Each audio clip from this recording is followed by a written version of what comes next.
baada kumhimidi Allah subhanahu wa ta'ala na kumtakia rehma kipenzi chetu bwana mtume Muhammad sallallahu alaihi wasallam. Ndugu zanguni katika imani, ikiwa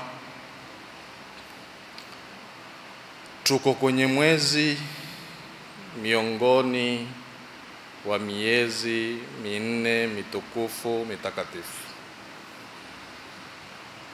miezi ambao kwamba msisitizo mkubwa wa Allah tabarak wa taala kutusisitiza kutofanya ya maasi na kutofanya ya makosa. Kwenye aya ndefu aloitaja Allah tabarak wa taala, lakini mwisho kuifunga aya Mwenyezi Mungu kasema fala tadhlimu fihinna anfusakum. Katika hii miezi minne mitukufu musidhulumu nafsi zenu birtikabil maasi, kwa kufanya maasi. Ndugu zanguni, la sisi kusimama kwa maasi ndiyo chanzo cha madhara yote. Maasi ndiyo chanzo cha madhara, na maasi ndiyo chanzo na athari mbovu iliyotuatia maasi katika huu ulimwengu tulionao. Chanzo kikubwa cha sisi kuharibikiwa kwenye mambo si lingine, ni sisi kusimama kwa kumwasi Allah tabarak wa taala. Peleleza, chunguza, kuwa na tathmini ya mambo kwenye mambo yalivyo katika hii dunia tulionayo. Jitizame tu kwa wewe mwenyewe, kisha watizame na walimwengu wenzako, kisha na utizame ulimwengu. Ulimwengu wa leo sio wa zamani, wala nikinena haya sineni ya kwamba zamani ilikuwa hakuna maasi. Zamani maasi yalikuwako, lakini kwa dunia leo usipofanya maasi huwa bado hujawa mwenye kuelewa ulimwengu. Leo kufahamika ya kwamba fulani kweli muelewa wa mambo ni usimame kwa kumwasi Mungu. Lakini leo simamapo kwa usawa, hutaki kumwasi Mola wako, huonekana bado. Ndio utaona dunia leo ni fahari watu kuzunguka uchi. Lakini leo asimamapo mwenye kujistiri, watu hunyoshia kidole cha lawama na kutaka kumkejeli na kumteka. Kunena angalieni masikini alivyo, dunia imeendelea, yeye bado yuko pale pale. Ndiyo dunia ya sasa. Lakini zamani ilikuwa wakionekana watu uchi, watu kiona ajabu. Wala tukisema hivi turudi pale pale, hatusemi ya kuwa ilikuwa hakuna, yalikuwako. Lakini pia naweza nikanena uchi wa zamani sio uchi wa leo. Maasi ya zamani sio maasi ya leo. Ukitizama ni kwamba kila siku zikenda maasi huzidi na maasi huenea. Lakini tutizame maafa ya zamani na maafa ya sasa. Maafa ya sasa mingi, madhara ya zamani na madhara ya sasa. Madhara ya sasa mingi. Kikubwa kipi? Si lengine, ni sisi kusimama mno na sana kumwasi Allah tabarak wa taala. Lakini vifungu vya sheria vitatupa mwelekeo zaidi katika khutba yetu tutakayoizungumzia kiujumla, atharu dhunubi wal maasi, athari za madhambi na maasi. Wanazuoni waheshimiwa waliuliza suala na kisha wakatupa jibu kwa mfumo wa suala. Vipi na wapi? Wakasema hivi: maladhi aghraka qauma nuhin bitufan, ni kitu gani kilichowagharikisha watu wa Nuh kwa tufan? Wa aghraka firauna wa junudahu fil bahri, na ni kitu gani kilichowagharikisha Firauna na watu wake katika bahari? Wa maladhi khasafa al-ardha biqarun, na ni kitu gani kilichofanya mpaka Karun ardhi kamdidimiza? Wa maladhi arsala sayhata ala thamud, Na ni kitu gani kiliofanya watu wa Thamudi wakapata ukelele mkali wenye kuangamiza? Wamalladhi arsala alhasiba wa amtara alhijarata ala qaumi luti. Na ni kitu gani ambacho kwamba kilichofanya mpaka kaumu ya Luti wakapelekewa changarawe wa amtara alhijarati, na mvua ya mawe, waqalaba alaihim ali albiladi safilaha, na ikawa sababu mji wao na kijiji chao kugeuzwa, chini kukawa juu na juu kukawa chini. Sasa wakauliza wanazuoni, alaysat hiya dhunubi wal maasi? Hayo yote yaliyowafika wao si madhambi na maasi? Na ukichunguza ni kweli, na ushahidi ni ulioko katika suratu Al-Ankabut aya 40, Mwenyezi Mungu pindi aliposema fakullan akhadhna bidhambihi, na kila mmoja wao katika hiyo kaumu tulimpatiliza kwa dhambi zake. Faminhum man arsalna alayhi hasiba, kuna miongoni mwao tuliowapelekea changarawe zilizorushwa na upepo mkali. Wa minhum man akhadhathu as-sayha, na kuna miongoni mwao wakapata ukelele mkali wenye kuangamiza. Wa minhum man khasafna bihi al-ard, na kuna miongoni mwao waliodidimizwa na kumezwa na ardhi. Wa minhum man aghraqna, na kuna miongoni mwao tuliwadidimiza. Wa ma kana Allahu liyadhlimahum, hakuwa Allah tabaraka wa taala mwenye kuwadhulumu wao, walakin kanu anfusahum yadhlimun, lakini wao kwa nafsi zao ilikuwa wao wenyewe wakijidhulumu. Aya hii yatupa picha kamili kutuonesha ya kwamba walisimama kwa kumwasi Allah tabaraka wa taala, kwa kujidhulumu nafsi zao birtikabil maasi, na Allah tabaraka wa taala akawapatiliza wao kwa makosa yao, kwa Mwenyezi Mungu kuwapa wao malipo jazaan wifaqa, malipo ambayo kwamba walistahiki wao kupata malipo kama hayo. Walisimama kwa uovu, walisimama kwa uchafu, walisimama kwa mabaya, na Allah tabaraka wa taala ikawa sababu ya kuangamizwa kwa wote kwa hizo kaumu. Sasa ndugu zanguni katika imani, la watu kupata tabu na watu kupata shida na kaumu kuingia korokoroni si lingine kwa sababu ya haya ya maasi. Sasa linalotakaniwa kwetu sisi kubwa jambo ni sisi tuwe na tahadhari, kwa sababu Allah tabaraka wa taala atuambia wattaqu fitnatan la tusibanna alladhina zalamu minkum khassa wa'lamu anna Allaha shadidul iqab. Yogopeni fitina. Fitina hapa juu ya tafsiri nyingi, lakini wanazuoni wengi wameshika kwamba ni mitihani na mabalaa na mazito yatakao wakumba waja hapa ulimwenguni. Yani iogopeni fitina na ogopeni na adhabu za dunia zitakazo wakumba nyinyi ikiwa hamutosimama nyinyi kukanyana nyinyi kwa Mungu. Ina maana ya kwamba likitokea la kutokea ni kule kwetu sisi kunyamaza, na kule kwetu sisi kutooneshana barabara ya sawa na barabara ya haki. Leo nikikwambia ittaqillah, nawe ukinambia ittaqillah, mimi hukwambia achana na mimi. Na mfano huu huko na message napenda kuipeleka kwa wale watumiaji wa mitandao.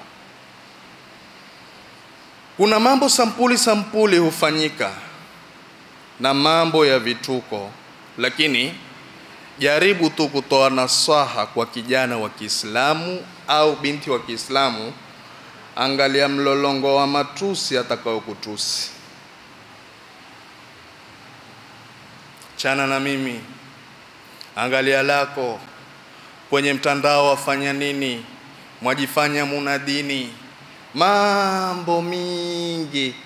Ameonesha uchi wake, aambiwa ufanyavo sivyo, hukasirika kwa hilo. Lakini kwa nini tuambie na kwa nini tuwakanye? Kwa sababu sifa yetu kuntum khaira ummatin ukhrijat linnas ta'muruna bil ma'rufi wa tanhauna 'anil munkar.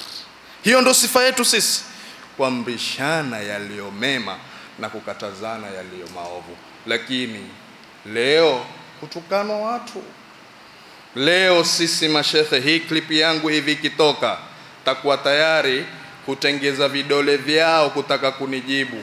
Tanambia wewe wasema nini? Tutaona mtu humkosoa shekhe, humwambia shekhe, wewe zamani ulikuwaje? Hatuzungumzia zamani, huzungumza ya sasa. Shekhe nawe alikuwa alivyokuwa kwa yote mambo, lakini Uislamu huangalia baadaye. Uislamu hauangalii mambo mwanzo. Angalia sisi sasa hivi katika hii miezi tulionayo minne mitukufu mitakatifu, Dhulqaada wa Dhulhijja wal Muharram, miongoni mwa hikima walizozitaja wanazuoni, kwa nini miezi mitatu mfululizo ifuatane kwa sampuli hii na kwa nini mwisho miezi miwili kwa pamoja? Wanazuoni wamesimama kwa kusema miongoni mwa hikima ya kupangwa hilo ni kwamba innamal a'malu bil khawatim, mambo hutizama mwisho. Leo swali utakavoswali, leo hiji utakavohiji, leo fanya mema utakaofanya, lakini hutizamwa mwisho wa mambo katika hii dunia. Utatoka vipi kwenye hii dunia? Ufapo ikiwa muovu, waliyadhu billahi, haisimami huja kwa kunena kwamba ilikuwa nkiswali. Hutizamwa mwisho, hayatizamwi mwanzo mambo. Sisi sote twasema la ilaha illa Allah, na Mtume sallallahu alaihi wasallam kwa hadithi mbili tofauti, ya kwanza man qala la ilaha illa Allah dakhala aljanna, na Mtume kusema man kana akhiru kalamihi la ilaha illa Allah dakhala aljanna. Sasa hapa haitizamwi mwanzo, hutizamwa mwisho. Ndipo yule baba saa zote kwa kisa hichi mashuhuri, ili kwa saa zote akiomba dua kwa Mola wake, yani Mwenyezi Mungu nifishe mimi kifo kilicho kizuri, Allahumma inni as'aluka almitata alhasana. Saa zote huyu baba akiomba kifo kizuri, kifo kizuri. Basi vijana wake wakamuuliza, ma hiya almitatu alhasana, ni kipi hicho kifo kizuri? Akasema, an yatawaffani rabbi wa ana sajidun, Mola wangu anifishe, Mola wangu atukue roho yangu, Mola wangu aniondeshe duniani ilhali mimi namsujudia. Na naam, kama alivyoomba Mwenyezi Mungu alimwafikia. Kwa sababu gani? Mambo hutizamwa mwisho, mambo hayatizamwi mwanzo. Lakini hutukanwa watu kwa kutaka kuambiwa wewe ulikuwaje zamani. Halifali hilo. Hata zamani kama ulikuwa mwema, lakini sasa ni muovu, utahisabika kwa uovu, huhisabiki tena kwa wema. Watu watabakia tu kwa kunena ya kwamba zamani alikuwa hivi, lakini sasa ameharibika, na hivyo hivyo aliokuwa ameharibika kwa sasa ametengezeka. Ni watu kuangalia ya sasa, watu hayangalia zamani. Lakini angalia mitandao, na meseji hii usikitisha sana. Meseji hizi huandikwa na Waislamu. Anayekukosoa hukupenda, na lazima watu wakosoane, kwa sababu tusipokosoana kwa maasi tutapata tabu kama walivyopata watu. Hizi tabu tulizonazo kwa sasa hivi ni haba. Hizi tabu tulizonazo sasa hivi ni haba, si haba. Angalia kwa kila upande sasa hivi mazito, si baharini, si nchi kavu. Ile aya mashuhuri inaosema dhahara alfasadu fil barri wal bahri bima kasabat aidi nas, ni kweli. Pono wa zamani ulikuwa ukimpacha, pono ule sasa hapachikani.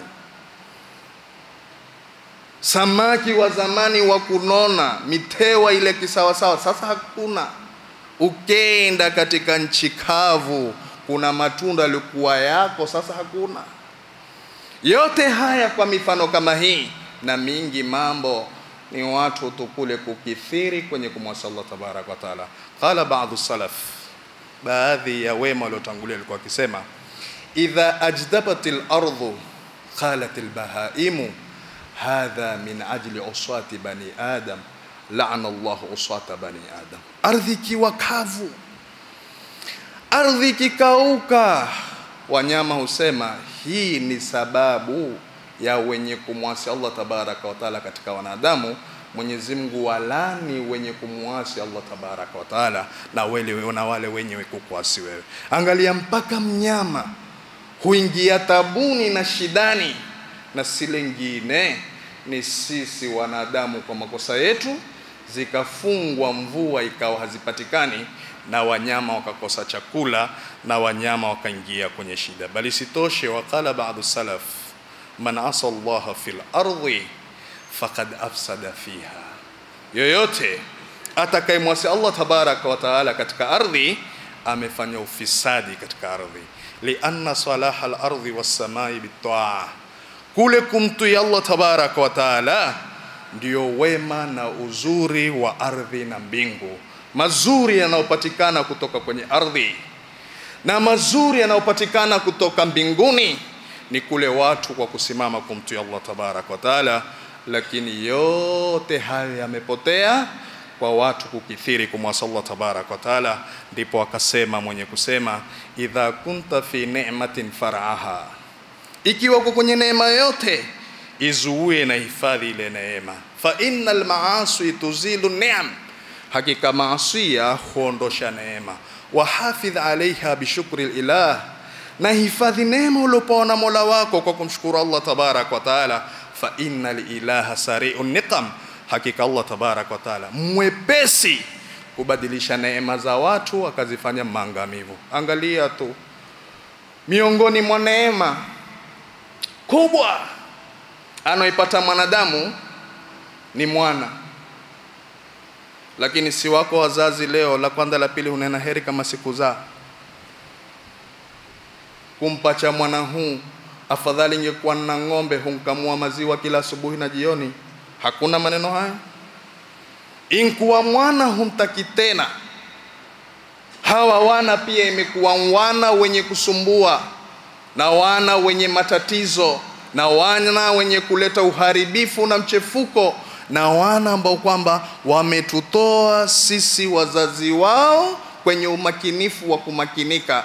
Si lengine ndugu zanguni katika imani, ni kule kwetu sisi kusimama kwa kumwasi Allah tabaraka wa taala. Kwa mfano hapa naweza nikaeka wazi mfano wa juu. Angalia hata harusi zetu tufanyazo leo. Harusi kuanzia kwenye posa huanza kwa maasi na machafu na mabaya. Kando na hayo mengine, sasa hivi hata posa imekuwa posa haifanywi tena kwa siri. Posa sasa hivi maholini, posa ile imekuja ni jambo la baraka, lile limekuja ni jambo la neema, lisitiri na ficha ile neema. Ni wingi watu walio na mabinti waliokaa miaka na mikaka ndani ya majumba, na waume hawajakwenda.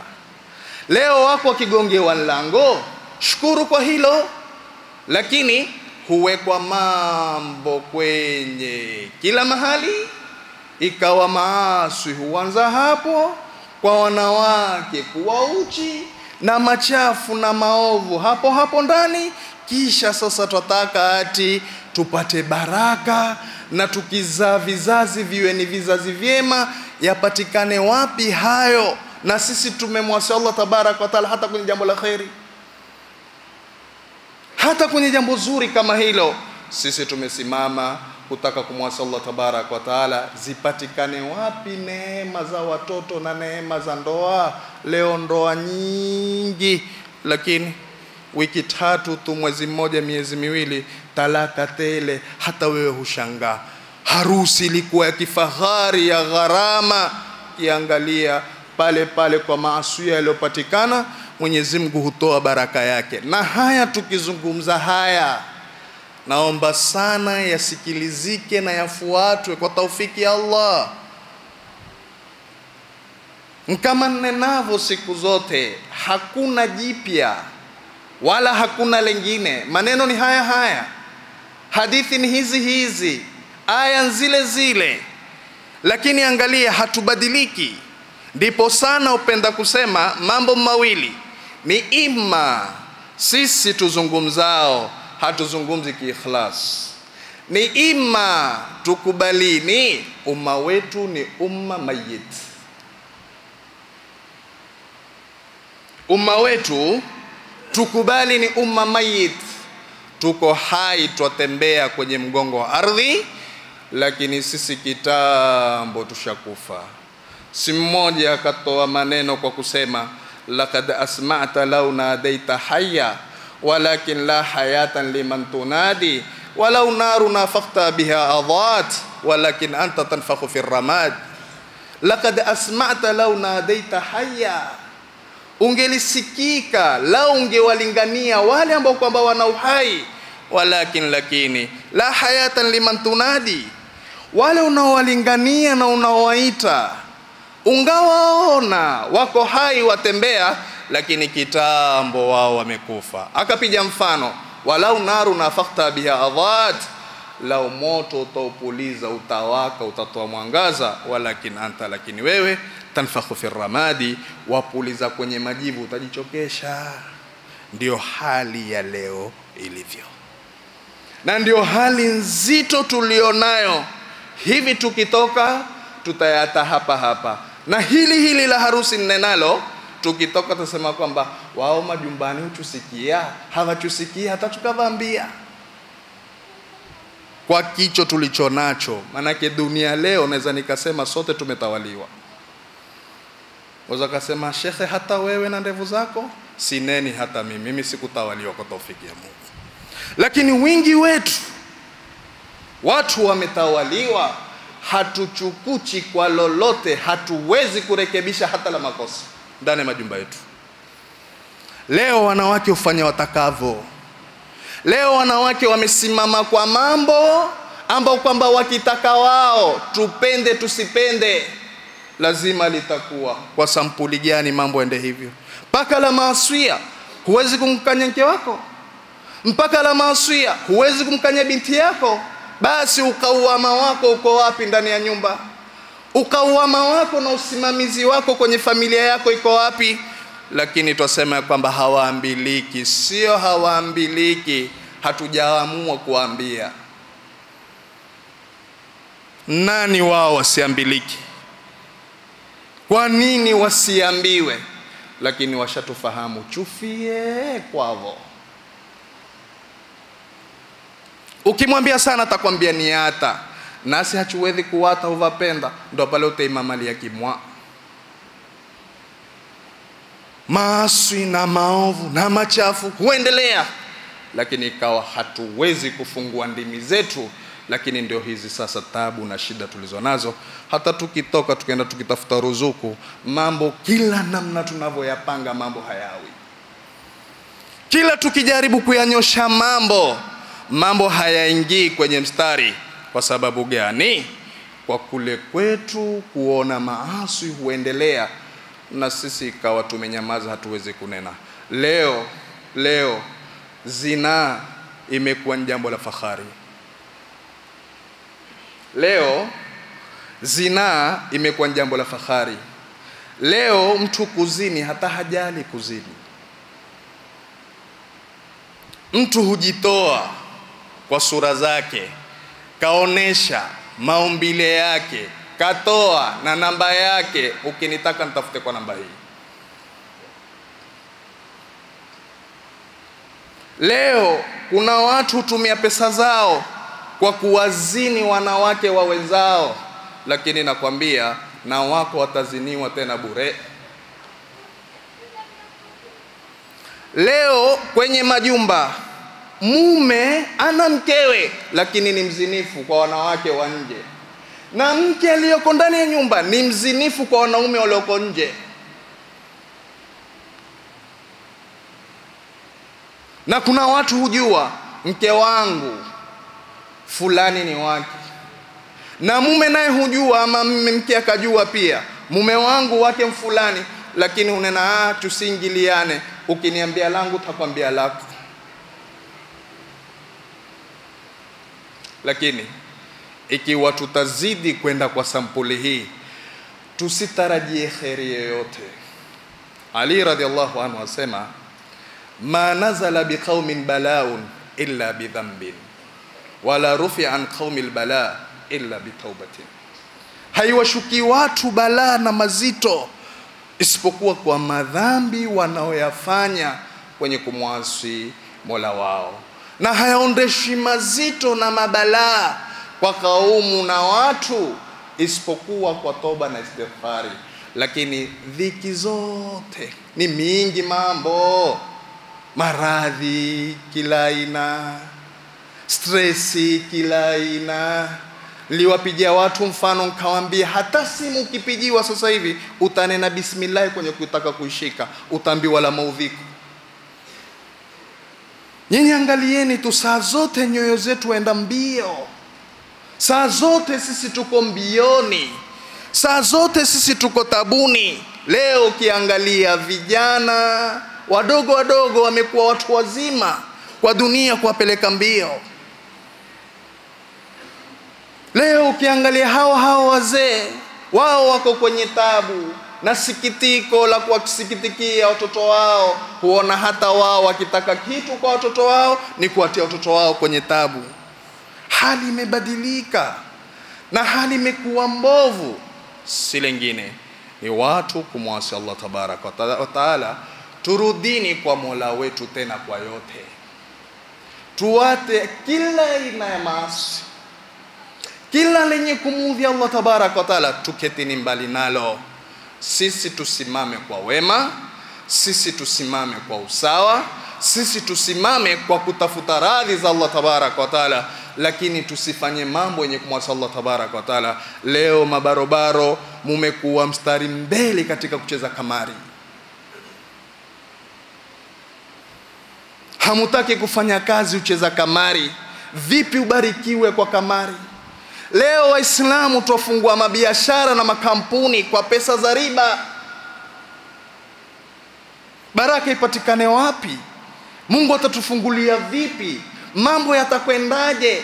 Biashara yako huifungua kwa pesa za riba. Mola aliyokuhalalishia biashara, aliyokuharamishia riba. Lakini Waislamu wingi leo tuko mstari wa mbele kula riba. Kisha usimame unena mmerogwa, nimepacha hasadi. Si hasadi, ni riba.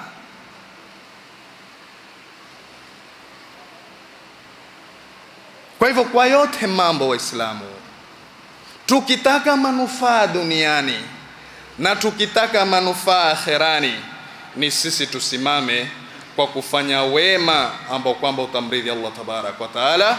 Tusisimame kwa kufanya ya makosa yasiokuwa na maana ambao kwamba yametufikisha hapa tulipofikia. Tizama nyumbani kwako tu sasa hivi, wali wako na wanako kutanganya ntabu.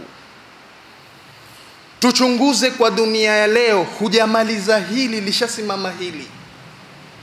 Tuchunguze kwa dunia leo, pesa hakuna, na zikipatikana hazina baraka.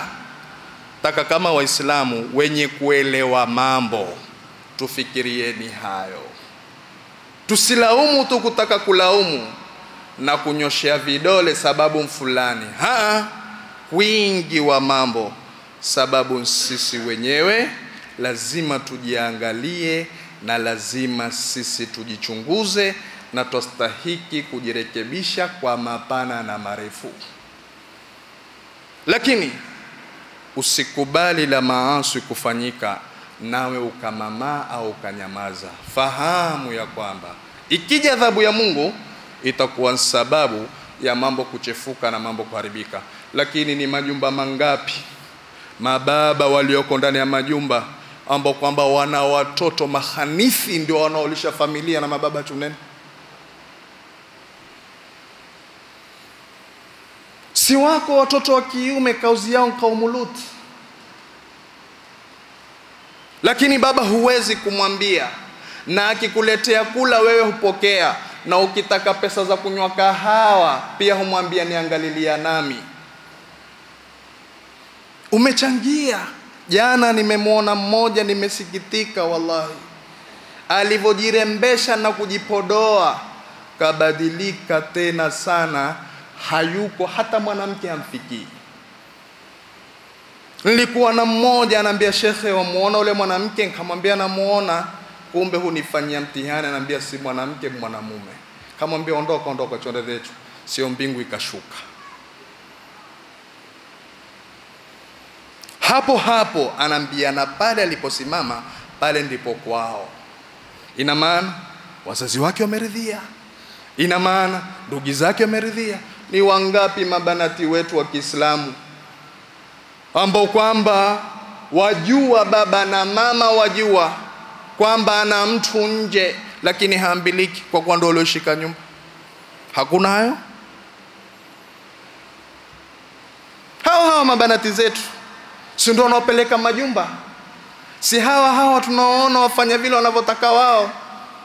Lakini hatuwezi kuambia kwa kuwa wametumiliki na sisi tumenyamaza. Lakini sikusitirika ni kuaibika, sikusitirika bali nkuzidi kutafuta maafa kutoka kwa Allah tabarak wa taala.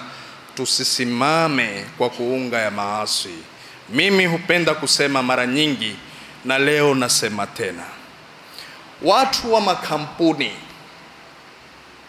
na watu wafanyaji biashara, Mwenyezi Mungu azibariki biashara zenu na Mwenyezi Mungu awafungulie kwenye kazi zenu. Na swaha yangu nasema, hawa ambao kwamba wako kwenye mitandao, wengine hata ni waume kujifanya wake, msiwafanyie pati ya kuwapa vikombe.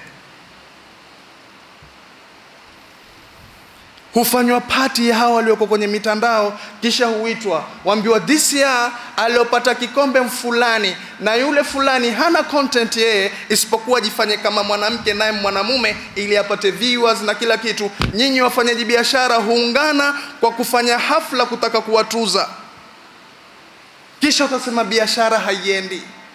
Mwalimu wa madrasa unayemlipa na imamu wa msikiti unayemlipa, humwambia sasa utanisamehe, siwezi kukulipa, mambo si mazuri. Kisha utangaza biashara yako kwa watu wanaume wanaojifananisha na wanawake, kisha utaka baraka.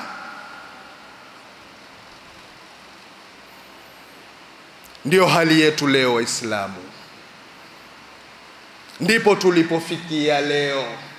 Lakini wattaqu yawman turjauna fihi ila Allah thumma tuwaffa kullu nafsin ma kasabat wa hum la yudhlamun. Iko siku tutakufa, na iko siku tutaondoka, na iko siku tutafufuliwa, na iko siku tutahisabiwa. Kwa kila mmoja atalipwa kwa yale anayoyatenda. Isitughuri dunia, isituhadae dunia. Leo tupo, kesho hatupo. Hapa tu ndani ya Malindi hii, hapa tu kwenye Masjid Aisha, ni wangapi tuliokuwa nao leo hawapo?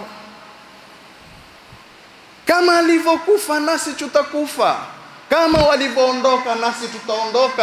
Suala ni tukiondoka tuondoka na nini? Suala ni tukiondoka tuondoka vipi? Twaitaka dunia kuishika kwa mikono. Ina raha gani dunia? Ingekuwa dunia ina maana, Mtume Muhammad sallallahu alaihi wasallam angelikubali kuishi milele. Mtume sallallahu alaihi wasallam wakati wake wa kufa kwake, kabla hajatolewa roho, alichaguzwa Mtume sallallahu alaihi wasallam, twende au kubakishe? Akamwambia twende. Lakini hivi tukija tukiambiwa nzee tukuongezee, tanaongeza, sitaki mingi, 40 tu, 40 kidogo. Lakini twaipenda sana dunia, na kila siku zikienda twazidi kuharibu mambo. Barakallahu li wa lakum bil Qur'anil azim wa nafa'ani wa iyyakum bil ayati wa dhikril hakim. Aqulu qawli hadha wa astaghfirullaha li wa lakum fastaghfiruhu innahu huwal ghafurur rahim wa huwal barrul karim.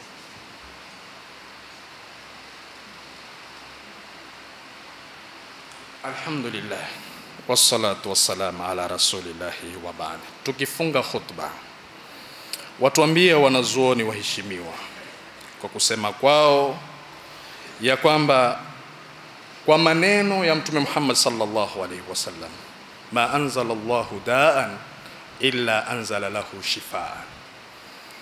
Allah tabarak wa taala hakuteremsha gonjwa lolote isipokuwa ametoa tiba. Sasa gonjwa hili la maasi, tiba yake nini? At-taubatu wal istighfar. Ndugu zanguni katika imani, qala Iblis asema, ahlaktu bani adama bidhunubi, nimewaangamiza wana wa Adamu kwa madhambi, wa ahlakani bila ilaha illa Allah wa bil istighfar, lakini na wao wameniangamiza mimi kwa la ilaha illa Allah na kuleta istighfar. Wa fil hadith al-qudsi, tukifunga khutba, ya ibadi, msikia Allah tabarak wa taala asema, enyi waja wangu, innakum takhtauna bil-layli wan-nahar, nyinyi hufanya makosa ya kuniasu usiku na mchana. Wa ana aghfiru dhunuba jami'a, na mimi nasamehe madhambi yote. Fastaghfiruni aghfir lakum, mtakeni samaha mpache kuwasamehe. Galeni Allah tabarak wa taala pia hunadi kutuambia sisi waja wake, usiku na mchana nyinyi hunikosea, usiku na mchana nyinyi huniaswi, lakini mimi ni msamehevu, mwenye kusamehe madhambi yote, mtakeni samaha ili niwasamehe. Sote tuna makosa na hakuna safi kiumbe, kila mmoja kwa lake. Mimi nina hili, wewe una hilo, yeye ana lile, wao wana yale, hakuna safi kiumbe. Sote tuna makosa, ni sote kurudi kwa Mola wetu, tuokoe jamii na tuokoe kizazi chetu na generation inayokuja. Wazee, Mwenyezi Mungu awabariki kwa hekima zenu na Mwenyezi Mungu azidi kuwapa umri, lakini sasa hivi ni wakati vijana saa zote tuwape nasaha, kwa sababu tuhakikisheni kwa taufiki ya Mungu, wazee mkiondoka mumeacha generation ya kisawasawa, sio muondoke wazee kisha huku nyuma kuachwe generation na society ambayo kwamba itazidi kudidimiza mambo na itazidi kufanya umma wa Kiislamu uingie kwenye maafa na uingie kwenye hasara. Na mambo Allah tabarak wa taala tuafikie kila la khairi, na mambo Allah tabarak wa taala tubariki, na mambo Allah tabarak wa taala tufanye ni waja tukisikia mazuri na mema tuko tayari kuyafuata, na tukisikia ya shari tuko tayari kuepuka. Innahu waliyudhalika wal qadiru alayhi. Yaqulu Allah mukhbiran wa amira, إن الله وملائكته يصلون على النبي يا أيها الذين آمنوا صلوا عليه وسلموا تسليما. اللهم صل على محمد وعلى آل محمد كما صليت على إبراهيم وعلى آل إبراهيم، وبارك على محمد وعلى آل محمد كما باركت على إبراهيم وعلى آل إبراهيم في العالمين إنك حميد المجيد. اللهم اجعل هذه جماعتنا جمعا مرحوما وتفرقنا من بعده مؤيدا معصوما. اللهم ألف بين قلوبنا وأصلح ذات بيننا واهدنا سبل السلام وجنبنا الفواحش ما ظهر منها ما بطن. عباد الله، إن الله يأمركم بالعدل والإحسان وإيتاء ذي القربى وينهى عن الفحشاء والمنكر والبغي يعظكم لعلكم تذكرون. فاذكروا الله يذكركم ولذكر الله أكبر والله يعلم ما تصنعون. وأقيموا الصلاة.